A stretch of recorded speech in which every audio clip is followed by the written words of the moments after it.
Hey les loulous, cette vidéo sera composée de 3 parties, le montage, le programme Python et le test. Alors dans un premier temps, on soude les deux fils sur chaque moteur, puis on les branche sur le L298N, donc qui est le contrôleur de moteur. Donc avec un tournevis, on dévisse les vis et on insère les fils comme sur la vidéo. Pour pouvoir contrôler les deux moteurs, il est nécessaire donc d'avoir un contrôleur de moteur. Donc c'est ce qu'on utilise, donc c'est le L298N. Sauf qu'on ne peut pas le connecter directement au Raspberry. Il faut une batterie d'alimentation donc de 12 volts. Et j'utilise une plaque de prototypage donc pour mieux visualiser les fils. Et donc de la batterie, je mets le plus sur le plus et le moins sur le moins, tout simplement. J'ai préalablement utilisé 4 fils, donc un sur la première case, 2 sur la deuxième et le quatrième fil sur la troisième case. Donc le premier fil rouge, je le mets sur le plus de la plaque de prototypage, le deuxième sur le moins, le troisième sur le pin 3 à droite du Raspberry et le quatrième, le jaune, sur le pin 1 du Raspberry sur le 5 volts. Il va ensuite falloir connecter les pins du L298N au Raspberry. Donc le premier, je l'ai mis au 8e pin à droite du Raspberry.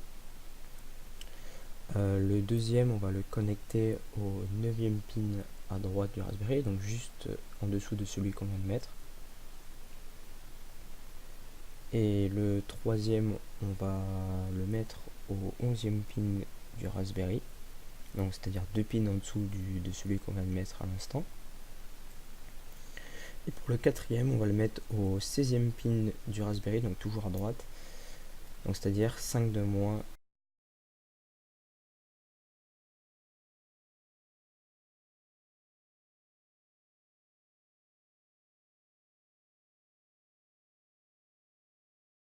Pour utiliser les moteurs, il va donc maintenant falloir coder là de préférence en Python. Et donc je vais expliquer le programme ligne par ligne. Donc dans un premier temps, lorsqu'on va importer GPIO, c'est pour se servir donc des pins du Raspberry. Donc la deuxième ligne où on importe time, c'est donc pour pouvoir s'arrêter quand on veut. Donc on importe la fonction sleep. Après on va définir les pins que l'on va utiliser pour le moteur. Sauf qu'il y a deux façons donc de définir les pins, donc une formation board et une formation BCM. Et donc là on va utiliser board, donc en fonction des pins qu'on vient de définir.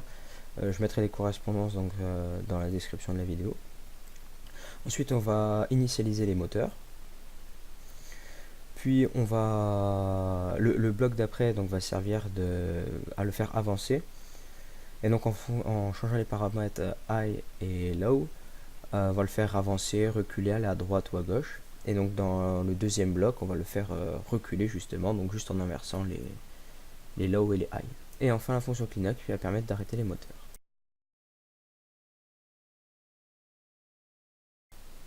On va donc maintenant tester nos moteurs.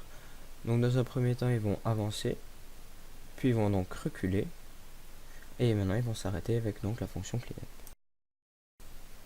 Il faut toutefois éclaircir certains points et c'est ce que nous allons faire.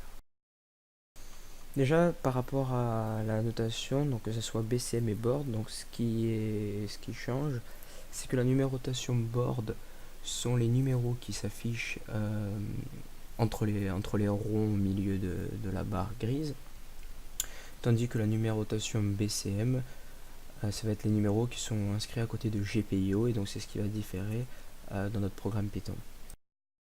Ensuite, si les moteurs ne vont pas dans le même sens, il faudra changer dans le programme Python. À la place de marquer moteur 1A, il faudra marquer moteur 1B. Ensuite, pour ce qui est de la connexion au Raspberry, j'utilise le SSH. Donc je me connecte directement avec mon PC par Wi-Fi sur le Raspberry. Donc il faut que le Raspberry et l'ordinateur soient connectés au même Wi-Fi. Ensuite, il faudra mettre le programme Python sur la Raspberry et le lancer avec la commande de Python 3 et le nom du programme que vous avez marqué. Donc moi en l'occurrence c'était robot.py. Et donc préalablement il faudra avoir installé Python 3 sur le Raspberry. Pour ce faire, il suffit de faire la commande sudo apt-get install python 3. Et pour me soutenir, n'oubliez pas de mettre un pouce j'aime. Merci.